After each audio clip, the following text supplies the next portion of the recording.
അള്ളാഹുവിൻ്റെ ഹബീബ് സല്ലല്ലാഹു അലൈഹി വസല്ലം തങ്ങളുടെ ഏറ്റവും പ്രിയപ്പെട്ട ഒരു സ്വഹാബിയായിരുന്നു ബിലാൽ ഇബ്നു റവാഹ റളിയല്ലാഹു അൻഹു.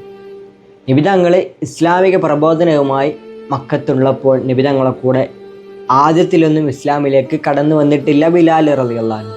അദ്ദേഹം പിൽക്കാലത്താണ് ഇസ്ലാമിലേക്ക് കടന്നു വരുന്നത്. പക്ഷേ അദ്ദേഹം വല്ലാത്ത മധുരമുള്ള പാട്ട് പാടും. അദ്ദേഹത്തിൻ്റെ പാട്ട് കേട്ടാൽ എല്ലാവരും കേട്ടിരുന്നു പോകും, അത്രയും ശബ്ദമാധുര്യമായിരുന്നു. അദ്ദേഹത്തിന് അബൂജഹലിൻ്റെ കൂടെ പോകാറുണ്ട്, പാട്ട് പാടാറുണ്ട്. അദ്ദേഹം ഇസ്ലാമിലേക്ക് വരുന്നതിന് മുമ്പത്തെ അനുഭവങ്ങൾ പറയുന്നുണ്ട്. നബിയെ, ഞാൻ അവരുടെ കൂടെ പോകുമ്പോൾ അവർ പാട്ട് പാടും, പക്ഷെ എനിക്ക് ഭക്ഷണം കഴിക്കാൻ തരൂല നബിയെ. ഞാൻ വിശന്നൊട്ടിയിട്ട് അല്പമെങ്കിലും റൊട്ടി കഴിക്കാൻ കിട്ടിയാലോ എന്ന് മനസ്സുകൊണ്ട് ഞാൻ ആഗ്രഹിച്ചു പോകാറുണ്ട് നബി. അല്പം പോലും എനിക്ക് കഴിക്കാൻ തരൂല നബിയെ. ഞാൻ പാടിപ്പാടി അവശനാകും നബിയെ. അങ്ങനെ അവശനായിട്ട് എന്തെങ്കിലും കഴിക്കാൻ ചോദിച്ചാൽ പാട്ടിൻ്റെ ശബ്ദം മുറഞ്ഞതിന് എന്നെ ചാട്ടവാറ കൊണ്ട് മരുഭൂമിയിലിട്ട് തല്ലും നബിയെ. വല്ലാതെ വേദനിക്കും. അവസാനം അവർ കഴിച്ചു പോയതിൻ്റെ വേസ്റ്റ് പോലും ഞാൻ കഴിച്ചിട്ടുണ്ടെന്ന് ബിലാൽ റളിയല്ലാഹു അൻഹു പറയുമ്പോൾ വല്ലാത്ത സങ്കടം തോന്നുക. ആ ബിലാൽ റളിയല്ലാഹു അൻഹു റസൂലുള്ളാഹിൻ്റെ അരികത്തേക്ക് വരുന്നൊരു അവസ്ഥയുണ്ട്. വിട്ടുനിന്ന് റസൂലുള്ളാഹിനെ നോക്കുന്നുണ്ട്. എന്നിട്ട് ബിലാൽ റളിയല്ലാഹു അൻഹു പറയുന്നുണ്ട്, ഞാൻ അരികത്ത് പോയാൽ എന്നെ സ്വീകരിക്കുമോ? ഞാൻ കറുത്തവനാ, എന്നെ അകറ്റി നിർത്തുമോ?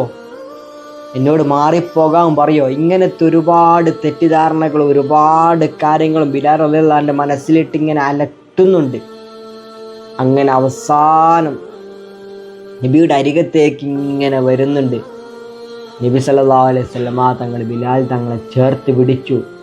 തൻ്റെ കറുത്ത ചെള്ളയിൽ തുരുതരാ റസൂലുള്ളാഹി തങ്ങളും ചുംബനം വെച്ചു. ഇത് കണ്ട ഈ ഒരു കാഴ്ച ബിലാൽ റളിയല്ലാഹു അൻഹുവിനെ വല്ലാതെ അത്ഭുതപ്പെടുത്തി. ബിലാൽ റളിയല്ലാഹു അൻഹു പറയുന്നുണ്ട്, എൻ്റെ കറുത്ത ചെള്ളയിൽ ആദ്യമായി ചുംബനം തന്നത് എൻ്റെ മുത്ത് ഹബീബ് സല്ലല്ലാഹു അലൈഹി വസല്ലമയാണ്.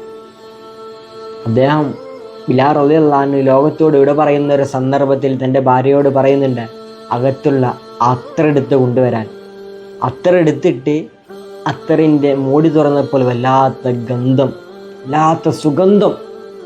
ഈ സുഗന്ധം പരന്നപ്പോൾ ഭാര്യ ചോദിക്കുന്നുണ്ട് ഇയാൾ തങ്ങളോട്, ഇത് എവിടുന്നാ, ആര് തന്നതാ? അവിടെ നിന്ന് പറയുന്നുണ്ട്, എൻ്റെ ഹബീബിൻ്റെ വിയർപ്പ. വല്ലാത്ത സ്നേഹമായിരുന്നു ബിലാൽ തങ്ങൾക്ക് റസൂലുള്ളാഹി സ്വല്ലല്ലാഹു അലൈഹി വസല്ലം തങ്ങളോട്. ബിലാൽ തങ്ങൾ ഇസ്ലാമിലേക്ക് വന്നതിന് ശേഷം നബി തങ്ങളുടെ പള്ളിയിലെ ബാങ്ക് വിളിക്കാരൻ ബിലാൽ റളിയല്ലാഹു അൻഹു ആയിരുന്നു. ധരിപ്പിക്കുന്ന ശബ്ദമായിരുന്നു. റസൂലുള്ളാഹി ലോകത്തോട് ഇട പറഞ്ഞു എന്ന് കേൾക്കുമ്പോൾ ബിലാൽ റളിയല്ലാഹു അൻഹു മദീന വിട്ടിട്ട് പോകുന്നുണ്ട് മറ്റൊരു നാടിലേക്ക്. അങ്ങനെ ഒരുപാട് കാലം കഴിഞ്ഞു, മദീന വിട്ടുപോയി. എൻ്റെ ഹബീബില്ലാത്ത മദീന എനിക്ക് കാണണ്ട, എനിക്ക് വേണ്ട എന്ന് പറഞ്ഞിട്ട് മദീനയിൽ നിന്ന് ദൂരേക്ക് പോയി. അങ്ങനെ സിറിയയിലേക്കാണ് ബിലാൽ റളിയല്ലാഹു അൻഹു പോകുന്നത്. അങ്ങനെ ഒരുപാട് കാലത്തിന് ശേഷം ബിലാൽ റളിയല്ലാഹു അൻഹുവിൻ്റെ സ്വപ്നത്തിലൂടെ അള്ളാഹിൻ്റെ ഹബീബ് വരുന്നുണ്ട്. അള്ളാഹിൻ്റെ ഹബീബ് കിനാവിലൂടെ ബിലാൽ തങ്ങളോട് ചോദിക്കുന്നു, അല്ല ബിലാലേ, എന്നോട് നീ അങ്ങ് തെറ്റിയോ? എന്നോട് പിണക്കമാണോ? ഇതങ്ങ് റസൂലുള്ളാഹി ചോദിച്ചപ്പോൾ ബിലാൽ റളിയല്ലാഹു അൻഹു മദീനയിലേക്ക് മടങ്ങി വരികയാണ്. ബിലാൽ റളിയല്ലാഹു അൻഹു മദീനയിലേക്ക് മടങ്ങി വന്നത് കണ്ട് സ്വഹാബത്ത് സന്തോഷം കൊണ്ട് പുളകം കൊണ്ട് വല്ലാത്ത സന്തോഷം. മദീനത്ത് ബിലാൽ റളിയല്ലാഹു അൻഹു വന്നിരിക്കുന്നു. അങ്ങനെ ബാങ്കിൻ്റെ സമയമായപ്പോൾ സ്വഹാബത്ത് ഒന്നടങ്കം പറഞ്ഞു, ബിലാലെ ബാങ്ക് വിളിക്ക്. റസൂലുള്ളാഹിൻ്റെ പേരക്കുട്ടികൾ അവസാനം വന്ന് പറഞ്ഞു, ഹസനും റളിയല്ലാഹു അൻഹും. അവർ വന്ന് പറഞ്ഞു, ബിലാലെ ബാങ്ക് കൊടുക്ക്. അവരും പറഞ്ഞപ്പോൾ നിർവാഹമില്ല. ബിലാൽ റളിയല്ലാഹു അൻഹു റസൂലുള്ളാഹി ഉള്ള കാലത്ത് മദീനത്ത് ബാങ്ക് കൊടുത്തതാണ്. റസൂലുള്ളാഹിൻ്റെ വഫാത്തിന് ശേഷം പിന്നെ ഒരിക്കലും ബാങ്ക് കൊടുത്തിട്ടില്ല. പക്ഷേ റസൂലുള്ളാഹിൻ്റെ വഫാത്തിന് ശേഷം മദീനയിലേക്ക് തിരിച്ചു വന്ന് ബിലാൽ റളിയല്ലാഹു അൻഹു വീണ്ടും ബാങ്ക് വിളിക്കുകയാണ്. ബിലാൽ റളിയല്ലാഹുവിൻ്റെ ബാങ്ക് വീണ്ടും കേട്ടപ്പോൾ മദീനക്കാരൊന്നടങ്കം വിചാരിച്ചു പോയി, ഞങ്ങളുടെ പഴയ കാലം, റസൂലുള്ളാഹി ഉള്ള കാലം തിരിച്ചു വന്നോ? ആ ശബ്ദം കേട്ടപ്പോൾ വളരെ കാലങ്ങൾക്ക് മുമ്പ് കേട്ടതാ, വീണ്ടും കേൾക്കുമ്പോൾ ഉണ്ടാകുന്നൊരു സന്തോഷമുണ്ടല്ലോ, അത് പറഞ്ഞറിയിക്കാൻ പറ്റാത്ത ഒരു സന്തോഷമാണ്. സ്വാത്തൊന്നടങ്കം വല്ലാതെ മനസ്സുകൊണ്ട് വിഷമിച്ചെങ്കിലും റസൂലുള്ളാഹി ഇല്ല. പക്ഷെ റസൂലുള്ളാഹി ഉള്ള കാലം പോലെ തോന്നി. റസൂലുള്ളാഹി നിസ്കാരത്തിന് വരുന്നത് പോലെ തോന്നി. ബാങ്ക് ബിലാൽ തങ്ങൾ വിളിക്കുന്നു. അങ്ങനെ ബാങ്ക് കൊടുത്തു. അഷ്ഹദു അന്ന മുഹമ്മദ് റസൂലുള്ളാഹ് എന്ന് അവിടെ എത്തിയപ്പോൾ, മുഹമ്മദ് എത്തിയപ്പോൾ ബിലാൽ റളിയല്ലാഹു അൻഹു ബോധരഹിതനായി വീണു പോവുകയാ.